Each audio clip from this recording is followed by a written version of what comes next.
Hello, can you hear me? Microphone test. 1, 2, 3, 1, 2, 3.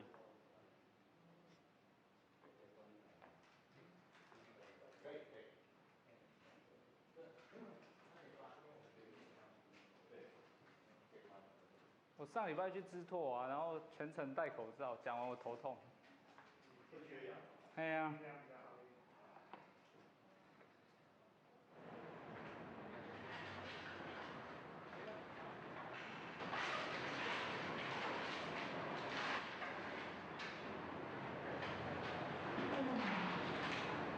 OK。有啊。Start。你以为我可以开始 Okay, so welcome everyone, and it's our pleasure to have Dr. Yu Chen, Zhen Yu, 博士 give an invited lecture. So you have it's easy for you to hear. It's good. And so Zhen Yu is actually our alumni, graduated from Department of Atmospheric Science at NGU in 2010. And later on, as you can see here, he worked at Academia Sinica for 1 year. Then before going for PhD at the University of Miami. So after he graduated, he tried to did not directly go to for postdoc because of some personal reasons. And then so he went to ClimaCell since 2018.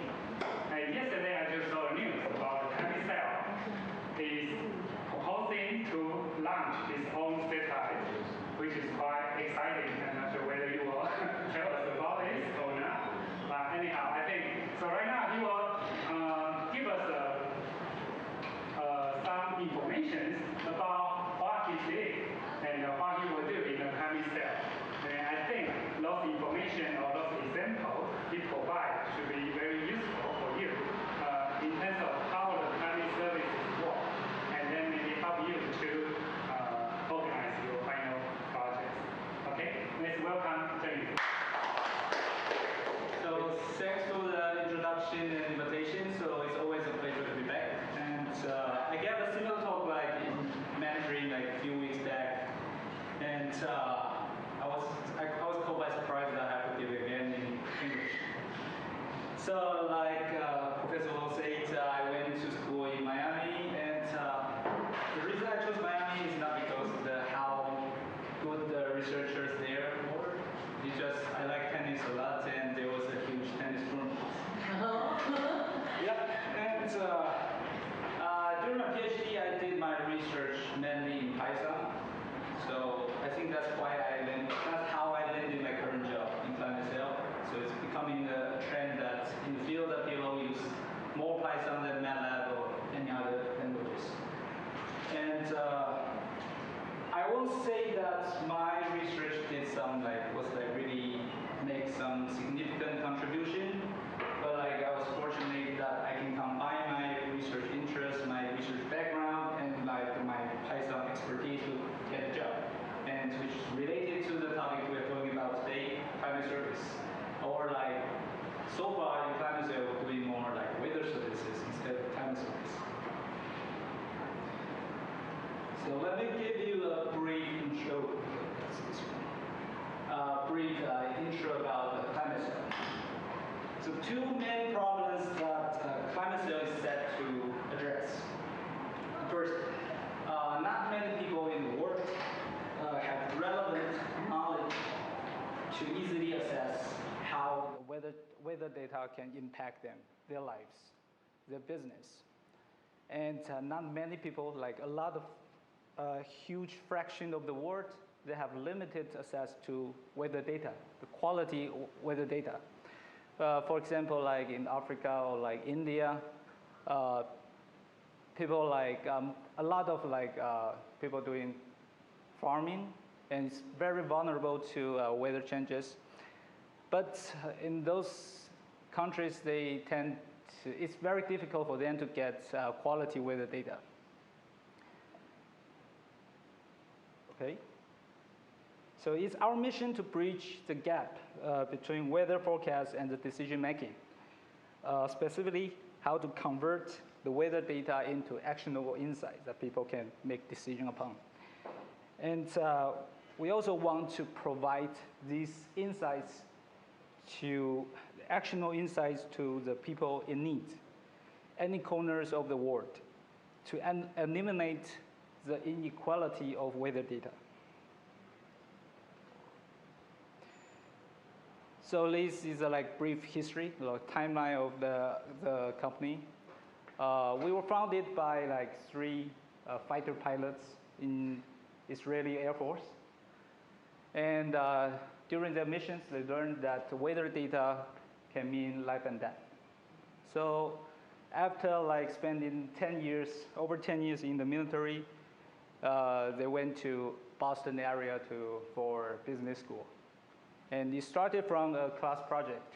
They say, maybe weather industry could be a good idea to start a new company and to disrupt it and to do some good thing to the world. So they started back in 2016, got the first round funding, and I joined the company in October of 2018.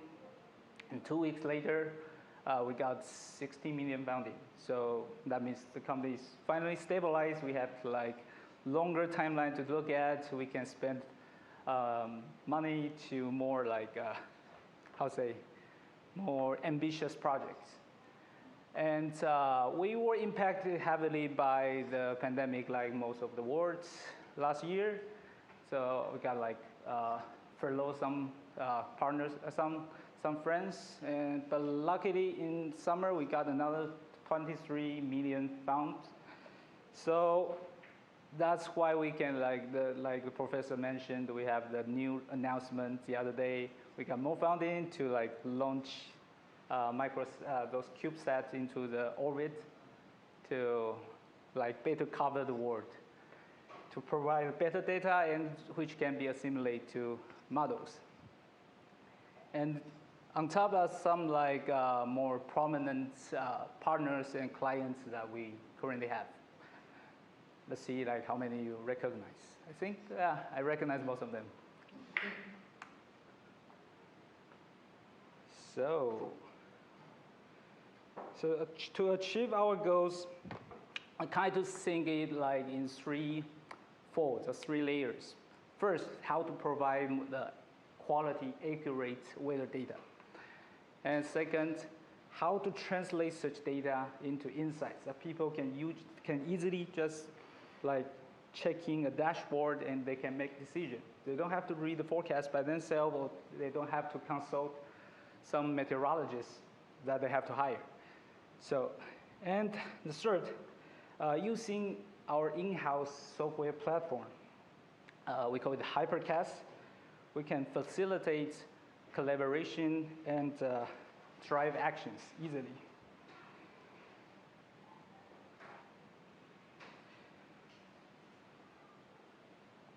We think that weather data is not just a snapshot in time. It's more like a movie that covers cover from history, past, present, and future.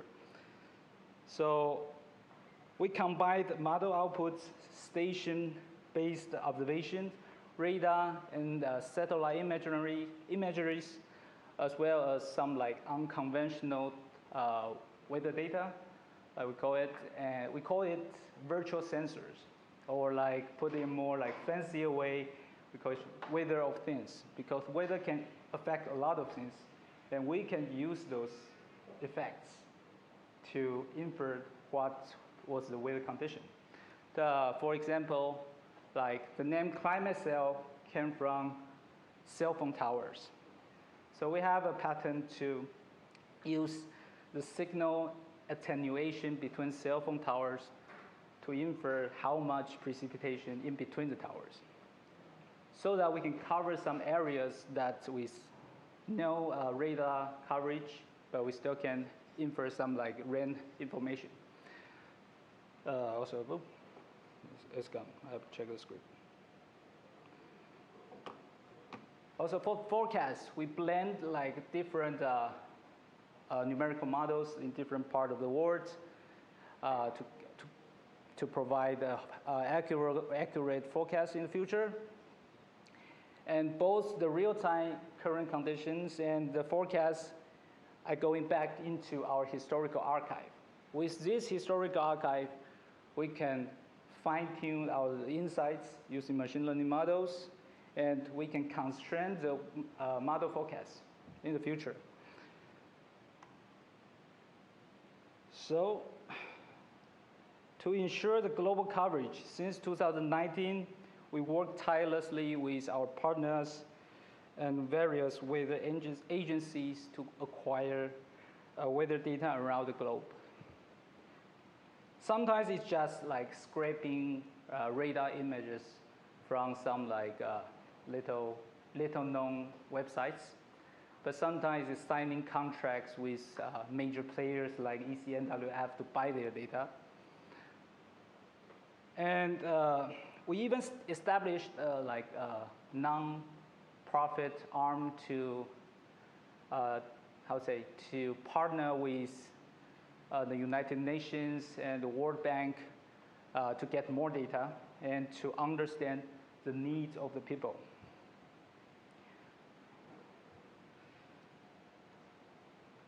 Ooh. Yeah, we started out just like the most of the weather apps or the weather consulting companies.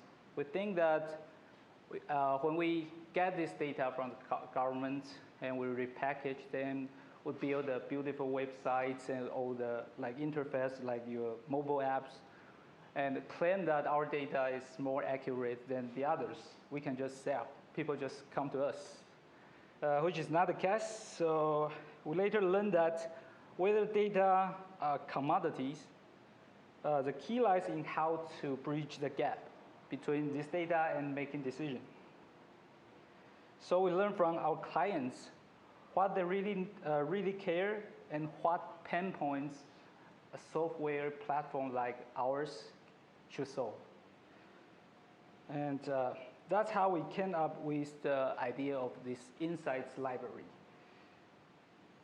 So for various verticals, we have carefully crafted templates ready to use, and the users can fine-tune these thresholds of the search insights to suit their needs and areas. For example, for airport operation, knowing incoming lightning clusters is valuable for the airlines to reroute their aircrafts and to ensure the safety of their ground staff, as well as the safety of the passengers. And combining with prescribed locations and timeline, we can generate an easy-to-monitor dashboard that track multiple locations at one site for the incoming weathers, making weather-related decision never so easy. And through our platform, search insights can trigger some alerts and push notifications through the text message, your phone number, as well as email and mobile apps that within the organization, people can see the same weather impact is coming, and they can easily make decisions and be safe. If you are those curious kind, like most of us are, I think, so you may also consult with our in-house customer success meteorologist if you want to know more details about the forecast.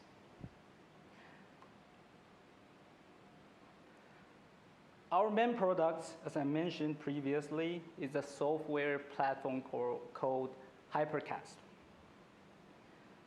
For clients with own weather analytic team in the organization, they can also just purchase the data through our API.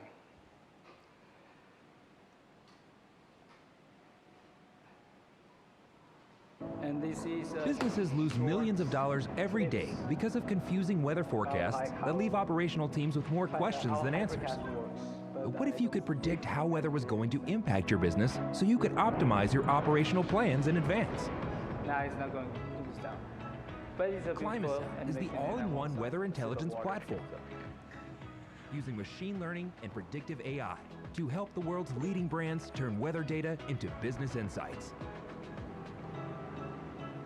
So it's just a good summary from Fully customizable of what to I any said. industry, So teams how dramatically we improve create this operational data efficiency and using ClimaCell turn to those predict the data business into impact of insights weather, that can be streamline easily team pushed communication and to action plans, anybody improve inside safety, the and improve organization. margins and profitability. for this To start, ClimaCell's decision-making Insights process dashboard to monitors the make this impact of historic, And this is real-time, the and forecasted dashboard weather I on your mentioned. business So in 24/7 timeline, we across can any see different location. locations. You no longer need to what's track weather incoming weather forecasts. impacts. You can simply If it's a understand red the impact condition, that and means, recommend actions for there your is a business. threat. Probably we You should can not select do from that thing. thousands of pre-built templates And for or different customized verticals, dashboards to we have specific thresholds some, and protocols. Already built. In addition to business templates intelligence, you can just ClimaCell choose to start also with. provides weather data. And Our for more interactive map like and charts conventional allow you type, to we monitor also show this hyperlocal data, locations different with more layers. than 30 weather parameters, including air quality, wind direction, lightning, fire index, flooding, and more. Each parameter has its own layer, so you can visualize weather impact at a hyper-local level and see on a minute-by-minute basis both short-term and long-term forecasts. Finally, businesses lose millions of dollars every... Ooh. Here it is. Ooh. Okay. Where is not present mode? Okay. Okay, so to reach more people, we also created our mobile apps, both available on iOS and Android.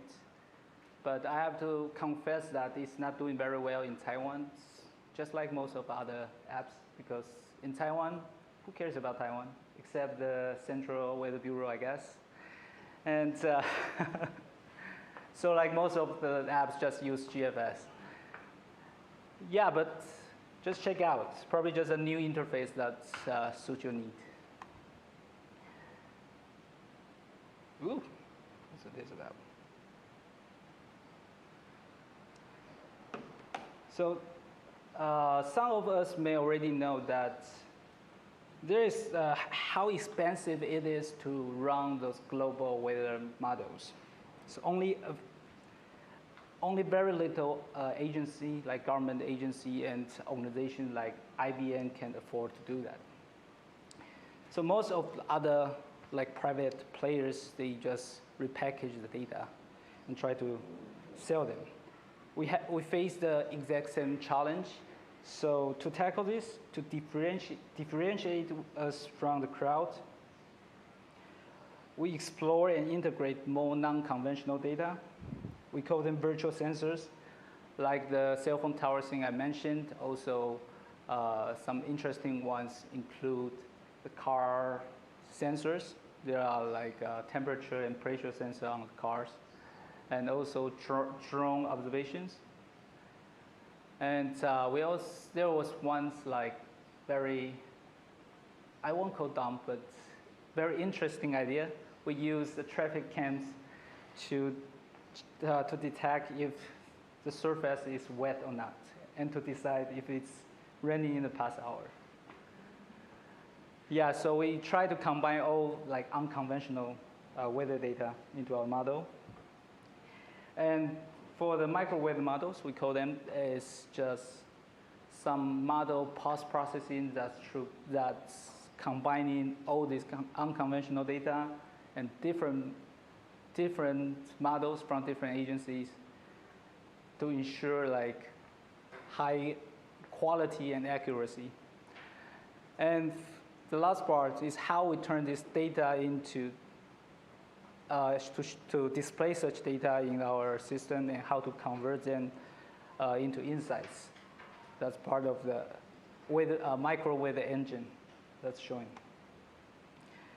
And for different like verticals, customers have different needs. So a lot of time we have to work closely with such clients to come up with a new layer. Say for port, I mean those ports, seaports, port operations, they might need wave variability or like wave heights but this is not available in our model. So we try to combine whatever data we can get and come up with a new layer. And say this wildfire risk layer is very important for utility companies. So in the United States, those utility companies, they try to proactively shut down their power grid to avoid any wildfire risk, to avoid any wildfire if they see this fire risk is particularly high because of high temperature and dry condition. And for air quality, it's like a huge discussion last year saying that bad air quality is related to like bad COVID-19 situation and very high mortality. So air quality. But then the last one is the lightning forecast. We try to show lightning clusters on the map and how they will move in the next 15 to 30 minutes. So next, I would like to go into like more details about such use cases for like different verticals. And I like to put it this way. So knowing these weather impacts, the insights we call it, means strategic advantage for the companies. And I think this advantage, like shared among verticals, there are like three main advantage that knowing the weather in advance will give you. First one is increased efficiency, how you schedule your shipment, how you schedule your staff to go there, or here or there, don't waste any time, and how to reduce risk to ensure their safety, and how to minimize unnecessary costs. And the first one I'd like to start with is our main clients and also our main investor in aviation. So for airlines, one single most important metric they use is the delay of flight. The less delay, that means happier customers, and they can fly more. So it's very important for them to know advance that weather impact, how they should schedule, how they should route their aircraft, avoid this airport. If there is incoming weather, they don't have to just wandering above. They can just relocate to other airports. And if there is like incoming lightning clusters, probably this aircraft should not go that way, should take the other route. And also, this incoming lightning clusters means significant threat to the staff on the ground. And the other thing that's particularly important in the Boston area, because it's very cold in Boston, in the like New England overall, in the winter. So knowing when you should send your aircraft to the ice before other aircrafts, before our airlines, that means huge advantage. You can send out your flights earlier if you know there is a prolonged period of coldness and humidity. So knowing such weather information from one side, from the dashboard, that means like huge relief for the ground operators. And the other vertical that we were doing pretty well before the pandemic, sports and outdoor. So for this vertical, it can be our clients, like mainly like, I think it's three different types of clients. The first is like for the professional sport team themselves. And second is the venue, so how they manage the stadium. And the third one is the broadcasting companies. So for the team itself, like we will partner with National Football League. Like here we mentioned the New England Patriots. So when they know there is incoming some lightning clusters, they probably should postpone the game because it's a threat to the audience as well as to the players. Also, they care particularly about air quality. Like last year in California, we have like huge wildfires and many NFL games had to reschedule somewhere else or like different day. And for like the broadcasting service I mentioned, like Fox Sports was, well, they are still one of our clients. So knowing this weather means they can send out different equipments, waterproof or not, to different locations. So it's just increase some like inefficiencies and help them to manage all these uncertainties. And the third one might be like less familiar with others. There is say a vertical called drone. So how you schedule your drone. So I say one thing is like there's a huge discussion about drone delivery around the world. So how you schedule your drone shipment from point A to point B. You have to know about the weather in between. So if the drone is flying against the wind, it can drain the battery pretty fast and will never reach the destination. And if the visibility is very, very bad, very low, and drone can be easily like collide with other aircrafts. So that's why they are interested in weather data. So overall, it's just increase operational efficiencies. Next one's construction. So imagine if there is a very high chance of thunderstorm in the afternoon, and you send out a crew of staff to pave a road. You never get a chance to dry up. So why do we even send them out that morning? Yeah, also like for those like roofing crews, you send out them to different sites, but there is incoming thunderstorm in less than an hour. So it's a significant threat to their safety. So probably we should wait another hour to send them out.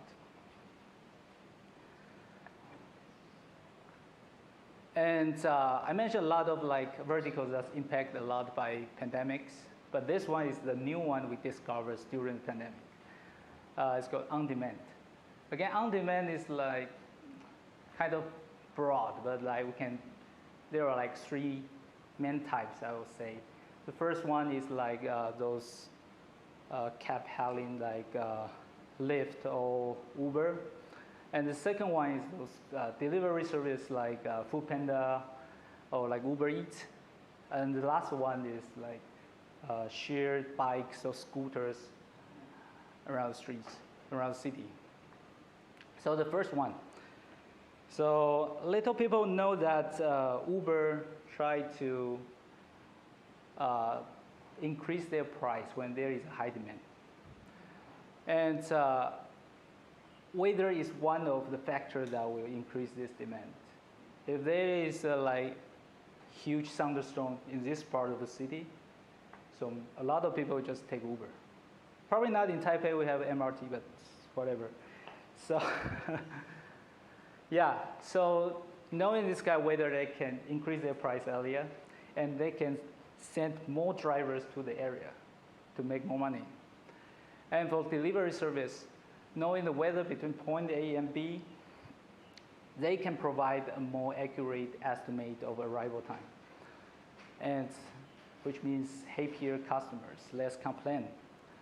And the third type I say was these like shared bikes. So it's not like a U-bike. A lot of those shared bikes just lying around in the city. Probably not anymore in Taipei, but so if there is a weather situation, the company can come here to pick up those bikes to move somewhere else safer. So this means these bikes can last longer and so they can protect their assets better. So like this one, I think this VIA thing is Israeli, those shared scooter company. And next one is energy. So by energy, I already say about this wildfire risk. If they know there is a high risk of wildfire, they should just turn off the power grid first. Also, if there is like incoming threat like tornadoes or hurricanes, this company can get the crews ready to respond to any emergency, to limit the power outage that your users can face.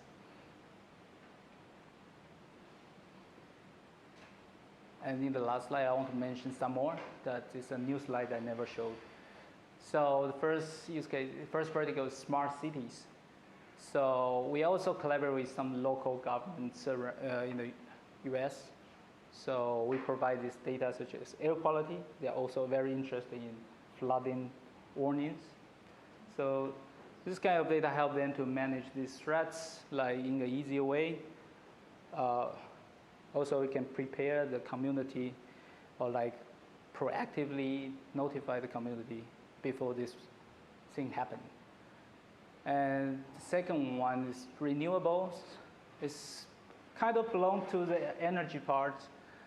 So knowing this weather effect change of like wind direction, wind speed, you can optimize the power generation of your wind farm. And also, like, if knowing there is a like huge cloud is coming in, the cloud coverage is getting worse. So those solar farms can like retune their, how to say, adjust the angle of their like solar panels to get a better power generation.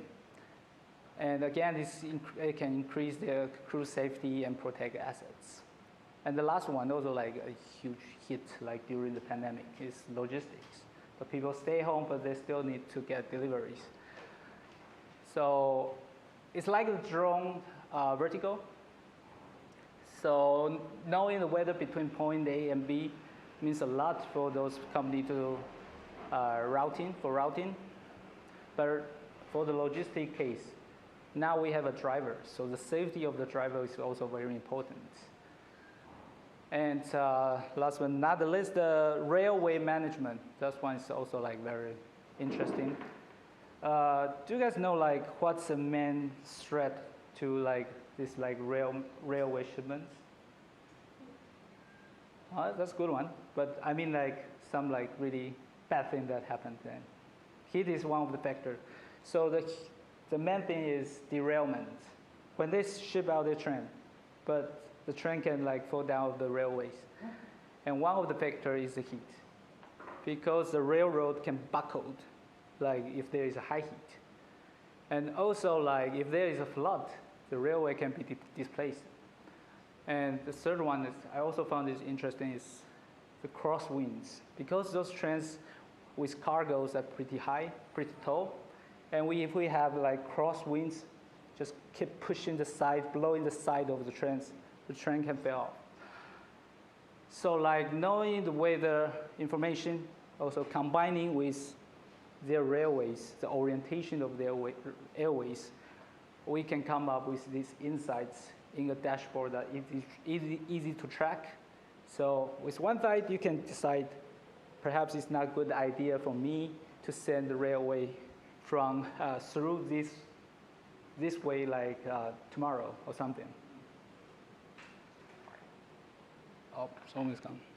No?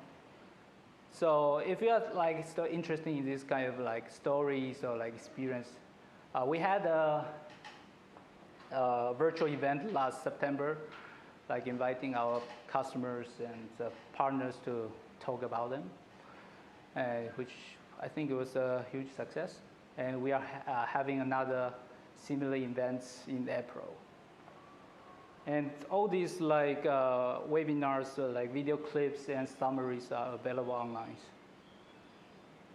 Yeah, so more big names. That's how startup works. So we use big names to impress you. So last one, I think I like to read this part.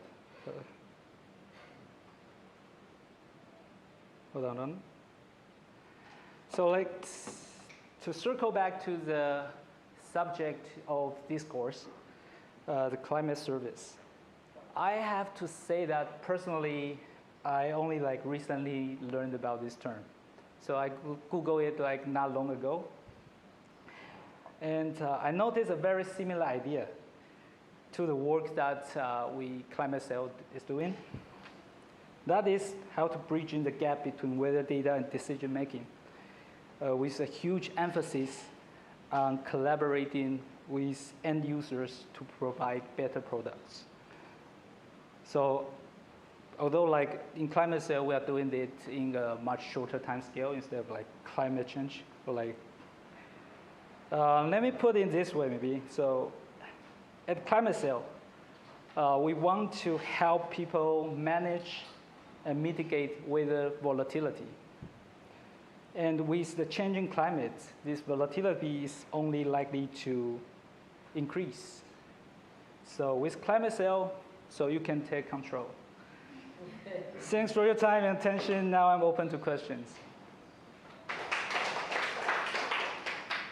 Thanks, Chen. A very nice introduction about what ClimaCell is doing, and a lot of that actually is under the, I think it's under the climate service framework.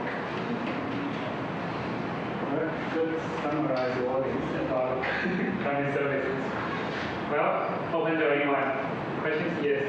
I have two questions. Just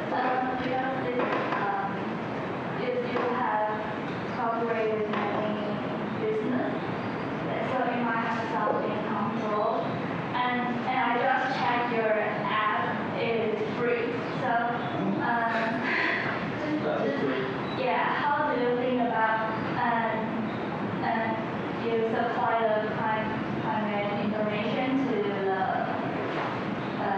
everybody, and do you think they need to pay some money for the information, or do you think that if you cooperate with business, the income is enough for your work? Okay. So like, thanks for checking our app. That's a very good question.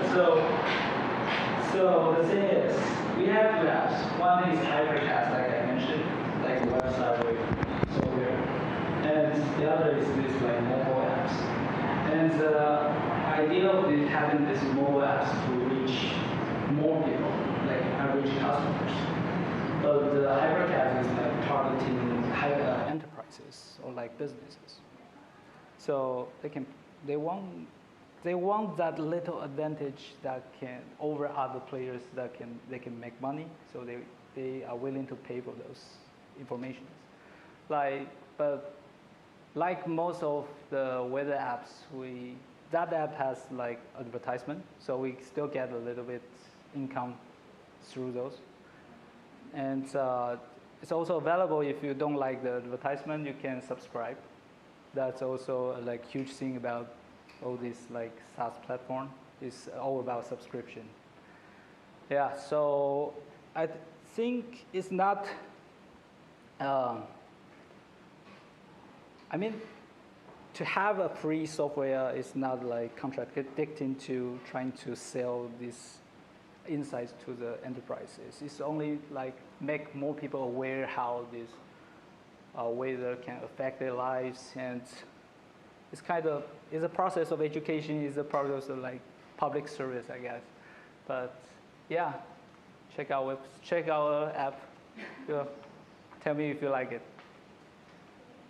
So you have a second one? Yeah. Do you have some statistics to count how many ordinary people know the ClimaCell and how many people check your information? Okay. So I mean, that question is more like toward like product development of thing that those like front-end developer, they should track. the metrics and seeing any like active users that are coming back every week. Yeah, and also we can check like how many people visit our website to know about that. Yeah, so we have a team like keep working on that, but yeah, I know. I don't know if that answers your question, but. Because we know weather risk, they just want to make their climate information very popular, and I know in their Facebook, not so many people just look at their information. Yeah. Oh, yeah. I mean, there's like a lot of different ways to reach out to more people. And mobile app is one of them. And we just keep thinking if there are like more other ways to do that. So we recently created this. I mean, if it's loading. So it's just a tab inside our website to show in the current like weather condition. I think people care about these variables like rain, temperature, pressure, like humidity. So, and you see like all the weather change in the next week. This is pretty good. And it's also like we are active in a lot of different social network, even TikTok. So.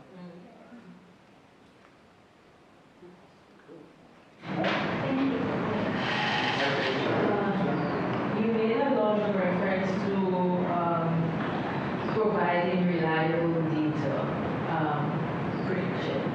So my question is, in cases where you, for example, you probably tell the NFL or the Patriots that, no, the better example is probably the aviation, right? You probably predict that something is going to happen. Yeah. But what if the predictions were wrong? How were you able to navigate that quickly? Okay. So, of course, like we started by selling small. So starting with some like POC for 1 or 2 months and see if they are like satisfied with our solution. And also, so far as I know, all those like airlines, they don't use only one solution.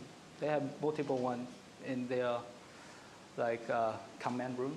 So yeah, we want to be the only one, but so far it's part of the like system. So they try to like look at different solutions and to make the final decision.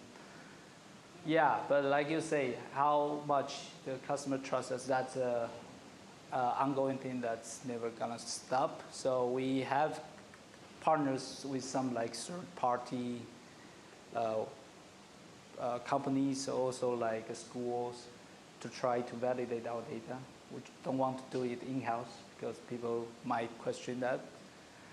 So yeah, credibility and how to, yeah, that's a good point. Yes. Thank you for your sharing. I have a few questions. I think the first one is a short one. It seems like the forecast is focused on short-term weather change. It's not climate. So do you have projects that can help the customer to plan a long-term operations, or you focus on like a short-term? And can you share like the regular time frames you offer? Okay. So far, like we focus on weather time scale, it's just less than 10 days. But like you say, we're also interested in like longer, like some verticals, they are like more interested in longer term, like we call it like not weather anymore, it's like climate. For example, like commodity tradings, they are particularly interested in like seasonal, sub-seasonal time scales. And say like insurance companies, they are like interested even longer term. So we have like some experience, some like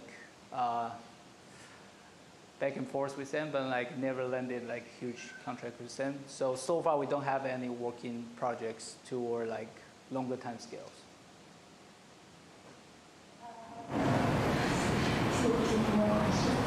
I would like to know, it's like the current projects focus on urban area most, or do your company interested also in like the oceans, the sea? Because I read a paper that the cargo vessels, the mapping plans is heavily relied on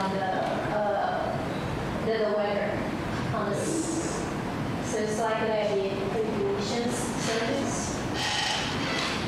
Okay, so like recently we released some like new layers because it's like experience with these shipping companies.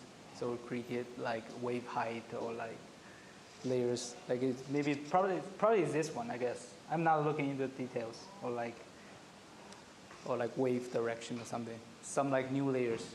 That's I'm not involved with this project, so I don't know details.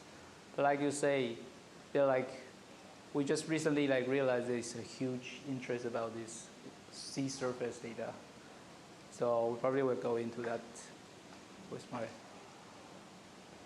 but it's just like a new release a few days ago.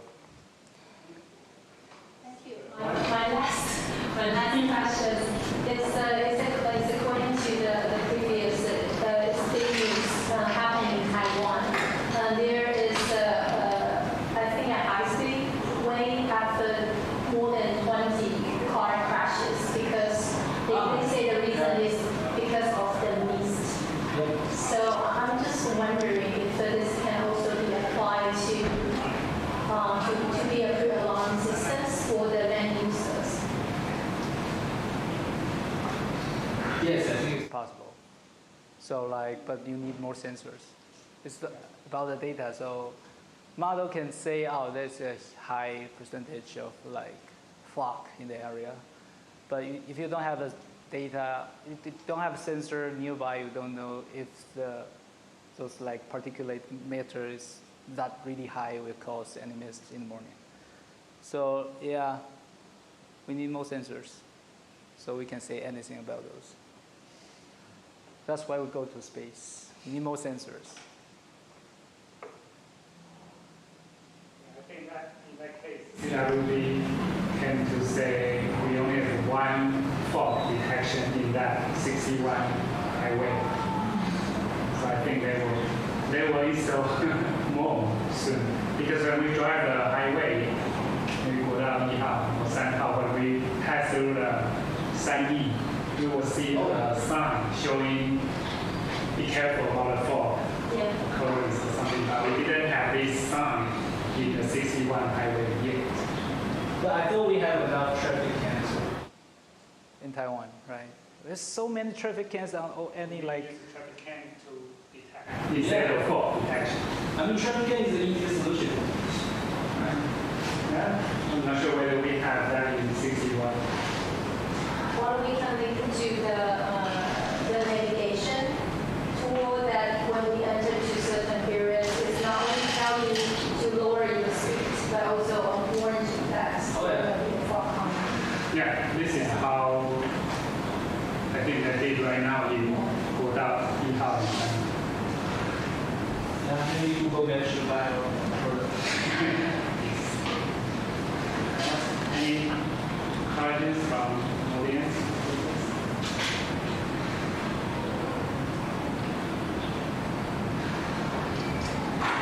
I have.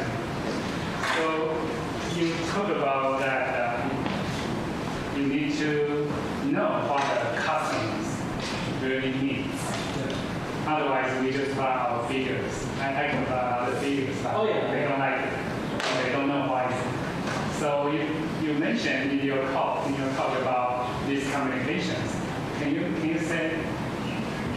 elaborate that part more? So yeah, so for each different like verticals, there is a like very long sales cycle. So with a sales engineer, like sales representative, like business development, they all come together. And sometimes if they meet, we will be like involved. Like we will go to help to see what actually is possible for scientists to do, to deliver. And like sometimes like what customers request is not even feasible, right? So I would say not even feasible. It's like saying, for example, this like soil moisture or like soil, like skin temperature of ground. I mean, model have those, but how reliable are those? Right. So we have to do some like study for those kind of data if they are usable, and we can come back to the customer and say, oh, like in the moment with the data we have is not really a good product. Probably you should think about other factors, or like we will come with them and to discuss what other factors can play a more important role than that one they request. Yeah. So it's like this back and forth. So in the end, you will provide the quantitative data, or just tell them you should drive or you should not drive today, you should drive tomorrow. What's the result you will tell them? It depends on the customers. So like for those people with need to numbers, most of the time they have their own team. So they only need the data. That's why we also sell through the APIs.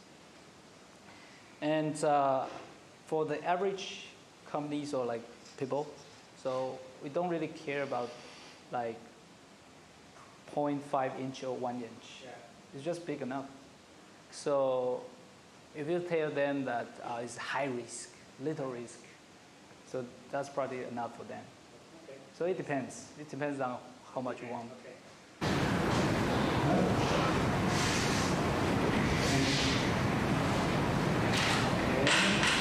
So if there is no more questions, thanks